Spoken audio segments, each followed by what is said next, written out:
If you've played League of Legends, there's a chance you've encountered... Shit! Did I mention it's mating season? Nidalee. Oh my god, have I fallen in love with this champion over the past couple of days. With the addition of runic echoes, she is a force to be reckoned with. Nidalee is the pen to my paper, the sugar to my spice, the music to my ears, the window to my wall, the sweat that drips down my balls. Anyway, when she gets at him, the power spike she gets is intense. This Cougar will make your enemy team despise you, your team fall in love with you, probably make you adopt a new cat, and maybe make you slightly aroused. You fucking weeb! Runes Mastery build! Hit it! Also, before I go over her abilities and what she could do, yeah, I know she was last on the straw poll. I lied, you didn't really have a choice. I am so sorry. I'm so sorry. Please don't hate me. I guess since Nidalee starts with her ultimate, that's where we are going to start. Aspect of the Cougar. Nidalee transforms between a Cougar and a human. If you land your HUD passive, the cooldown on Cougar is lowered.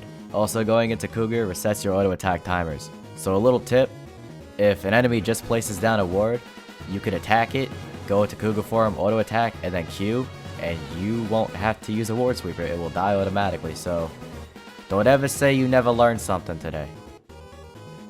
Nidalee's passive is Prowl and Hunt. The first is Prowl, when in bushes you run faster. That's simple, okay. Now the second is Hunt. If you land any spears or traps, you gain additional damage to your targets with your Q and E combo in your Cougar form. Okay?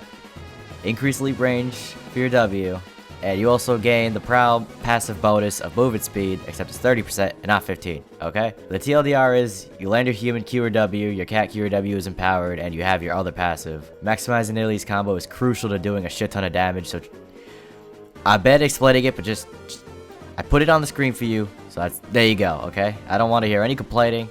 I know I'm bad at it. Thank you. I tried my best. Oh, wait. Nidalee used to have a hidden passive called Cougar, which used to be able to give your allies more experience if they were a lower level. But as you can see, Riot took that out in the revamp, so we can't fucking have nice things. So thank you, Riot, and thank you for taking away one of the few things that are left from my League of Legends past. Nidalee's Q is Javelin Toss. She throws a gigantic spear that hits in a thin line that does more damage the farther away you are for a maximum of 200% bonus damage.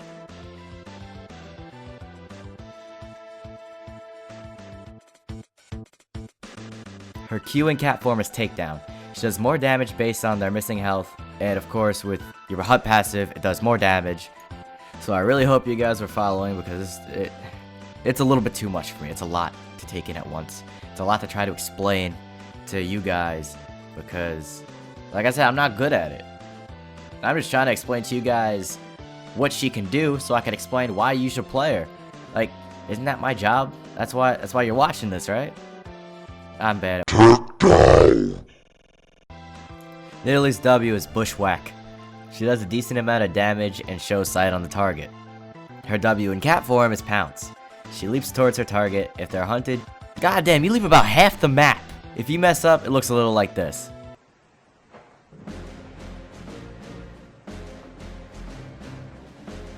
First blood. Nidalee's E is Primal Surge. You heal the target and give them a shit ton of attack speed. You can be selfish and use this on yourself, or use it on your EDC, and it'll look a little something like this.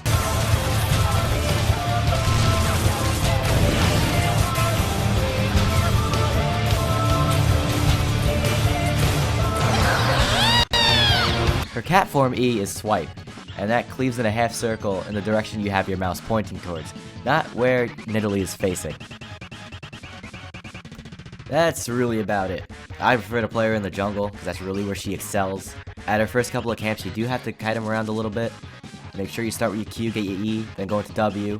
I made the mistake of playing my first about 20 games, starting my Q and then W and having no healing and having to kite the camps around. It was really bad. Do not make the same mistake Looge made, okay? Learn from my mistakes. But after your first couple of camps and you get like your runic echoes and your tracking blade, it's really easy to jungle. Her mid game's good, her end game's good. Overall, she's pretty fucking good. Okay? Playing her mid lane isn't as good, but it is still possible. and it's just harder for you to get your passive off and, you know, get that whole combo off and do what you're supposed to do, right? Also, one thing I want to get out of the way, her jukes are fucking ridiculous, okay? A group of people chasing you? Jump in a bush. Jump over some terrain. You know what? Just jump the other way. Just, it's fucking ridiculous, and people just get so mad. It's hilarious. If you don't ward against Nidalee, you're gonna have a bad time. Her early game counter jungle is decent too. I figure if I get a bad leash and I won't live at the next camp, I'll sit there, I'll run to their red, I'll throw a ward, and I'll go kill Scuttler, and then I'll go kill them at red. It works almost every time for me. Then again, remember, I'm a little low at elo, okay? I'm not diamond. I'm bronze, silver, okay?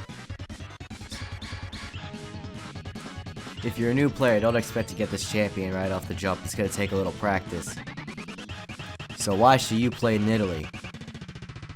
You're a cat, you're mobile, you're OP, healing, traps, jumps. 10 out of 10. Alright guys, thank you for watching. I took a lot of your advice from the last video and put it on this one, in case you couldn't tell. Let me know who you want to see next week. And leave a like if you enjoyed, throw a subscribe if you enjoyed and you want to see more. And until next time. They forgot about Greg. They all forget about Greg.